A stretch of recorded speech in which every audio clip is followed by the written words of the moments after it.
Okay, so this is about the segments inside of a circle. And I'm going to do this with Sketchpad again because I think it's easy to illustrate the point. So first thing I'm going to do is I'm going to make two chords. There's one. Oops, that's going to miss. Let's fix that. Here we go. There's the other one.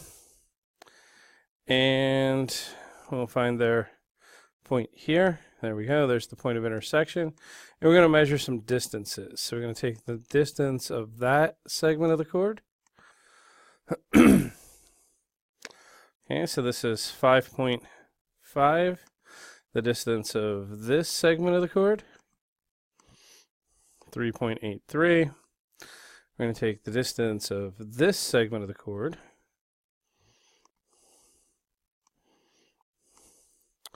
6.65, and finally this segment of the chord, which is 4.63. At first look, these numbers look like they have nothing to do with each other, but if I grab my calculator and I take these two, so the AB and the BE, and multiply those, I get this 2.47.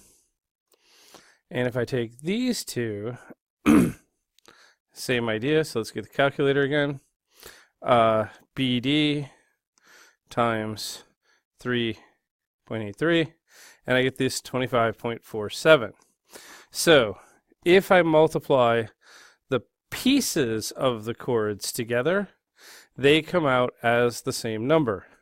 And I can grab this and move that around, and no matter how I do it, these two numbers always come out the same. All right, so that's the first part. If two chords intersect, right?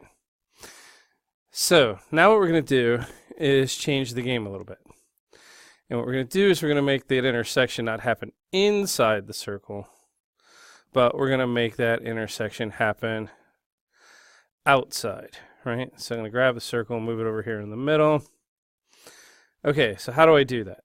Well,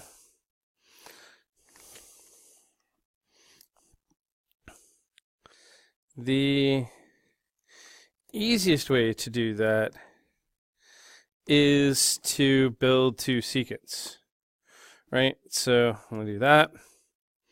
Boom, there's one. We're going to build the other one right there. We'll label their point of intersection. And again, we're going to take a whole bunch of measurements, okay? So we're going to take a look at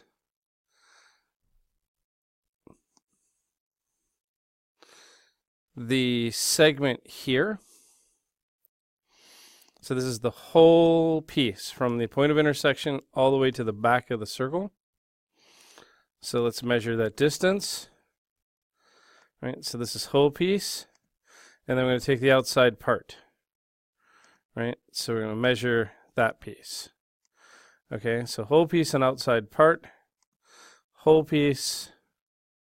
Oh, there we go. And again, outside part. Again, numbers seem unrelated. So let's grab the calculator. Whole piece times outside part. Okay, gives me 52.52. And then again, whole piece times outside part. Again, gives me 52.52. So these two numbers are the same. And again, if I grab this and start moving that point of intersection, there it goes that way, right? Or I grab the things that are on the circle, move them around, these two products always remain the same. So it's whole piece times outside part is equal to whole piece times outside part. So now the question is like, well, what if I move these together, right? So like, how far can I take this? So let's look at one more sketch. Made a circle here, right? Let's get rid of that point. And again, I'm going to make a secant. Oops, there we go.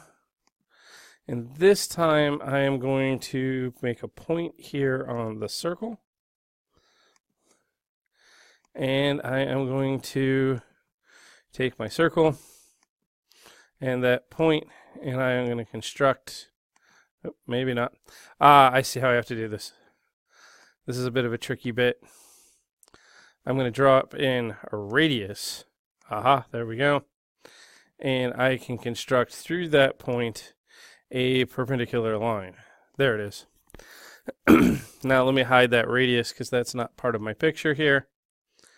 And what did I do by doing that? I essentially used the radius to produce a tangent, right? So I've got secant intersecting a tangent outside the circle.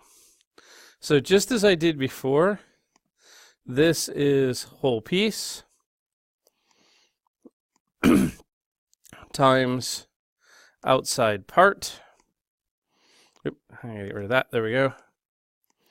So whole piece and outside part, right? So there's whole piece and outside part. So let's get the calculator out here. Whole piece times outside part gives me 23.61. And now, see, this is the problem. I only have one piece here. So I've got this. The whole piece is the outside part, right? So I'm going to measure that. So that's 4.86. So how do I deal with this? Well, if the whole piece is the outside part, I want to multiply the whole piece times the outside part, which means to square it. So I'm multiplying by itself.